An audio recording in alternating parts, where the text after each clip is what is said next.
we are going to discuss about pediatric reflexes, which we test upon the pediatric population and upon which we decide which milestones the children has achieved and which are not. So according to the primitive reflexes, we decide which reflexes are elicited, integrated, or which are going to persist throughout their life. Okay, so it is defined as automatic movement patterns which elicit as early as 25th gestation period of a child till they are 2-year-old. So there are some reflexes which elicit, which integrate also, and there are some which persist throughout our life. So there are 4 stages, 4 levels upon which the primitive reflexes we see. First is spinal cord, brainstem, midstem, and cortex. There is another 5th category which is known as automatic reflexes, in which we will cover some reflexes later on. Okay. In spinal reflexes, there are flexor withdrawal, extensor thrust, cross extension, palmar grip, plantar grip, circling, rooting, and primitive walking. Now, in flexor withdrawal, it is normal till 2 months. After 2 months, it should be integrated. In the stimulus would be the head would be in supine patient would be in supine position, head would be in mid position, legs would be extended, and will stimulate the sole of feet. As we can see in the video, that the therapist will stroke over the sole of the foot of the child, and we will see the response as uncontrolled flexion response of stimulated leg. You can see in the video, she will start the stroke.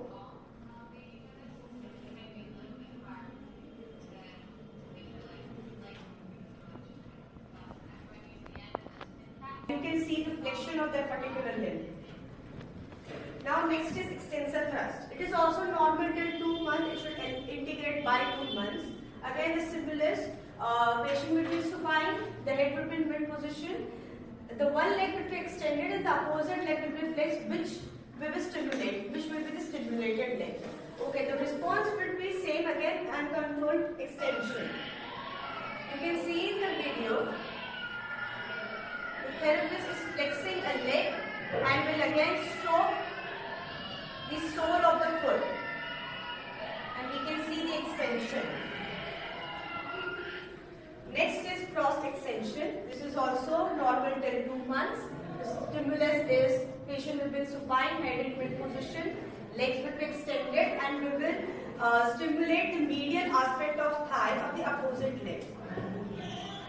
The response will be seen, the leg will be adduct, extended, internally rotated, and there will be some plantar flexion also.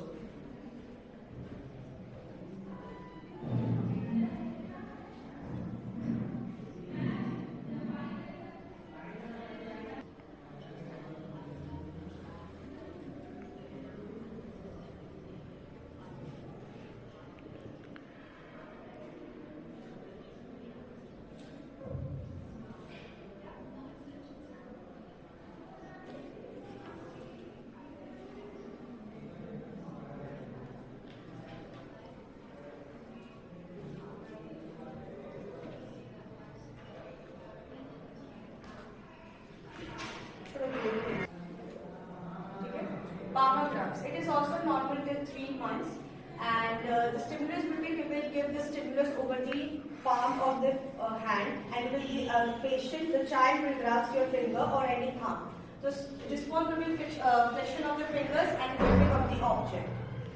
In plantar grabs, it is normal till 9 months. We will give the stimulus over the sole of the foot, just below the toes. We can give the pressure or just stroking, and the response will be curling of the toes. Now next is sucking and rooting. The sucking is normal till 3 months. Again the rooting is also normal till 3 months. Over this we will introduce the finger toward the mouth and the baby will start sucking. Any introduction, if you are using rooting, we will give the stimulus from the corner of your mouth to the cheek. So the baby will turn the face towards the stimulus and the opening of the mouth will also be there. Now primitive walking, it is normal till 2 months.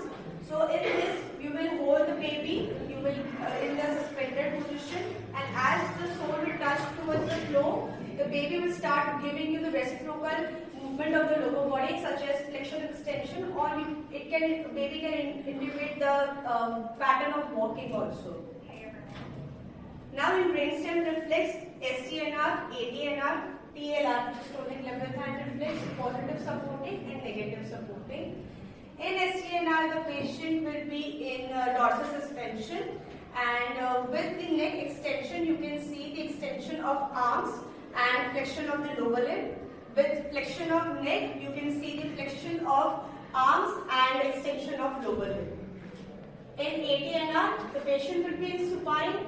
You will turn the head to one side and you can see the extensor of that particular side hand and extensor of lower limb as well of that side. But the flexion of the opposite side, upper arm and lower limb. In TLR, tonic labyrinthine reflex, it is normal till 6 months. This is to determine the tone or the which tone is more dominant. So it can be tested in both supine and prone. If the patient if you are giving the patient in the prone position, then there will be increased flexor tone of all limbs. But you can say if there is flexion of every limb, then you can say there is a flexion tone dominant. But if there is extensor tone, the patient is looking up, the extensor of the neck, upper limb and lower limb, then the dominance is extensor dominance. And in supine also it will be the same response. Positive supporting, it is normal till 3 months. So again the patient will be in suspended position, the soles will be pressed down over the floor or in any plane, and you can see extensor of the limb, extensor of the legs, plantar flexion, and there will be more of a genu recurvatum. Negative supporting, the patient, if you give any weight bearing position, for example quadrant pose or maybe standing, the patient will not maintain that position and will sink, which is known as astasia. Now mid-level brain reflex, optical writing, labyrinthine reflex, body on neck, body on body, and neck writing reflex. So first we are seeing optical writing. If this, again the patient will be in suspended position, the eyes will be open, hence it is known as optical. So in this we will give we will tilt the patient's whole body towards the one side. For example, right or left, forward or backward. So upon the tilting, we can see the baby will try to maintain the equilibrium. If the baby is doing so, that the optical writing reflex is present, which is usually present throughout life in R also. If we are given any tilt position or any body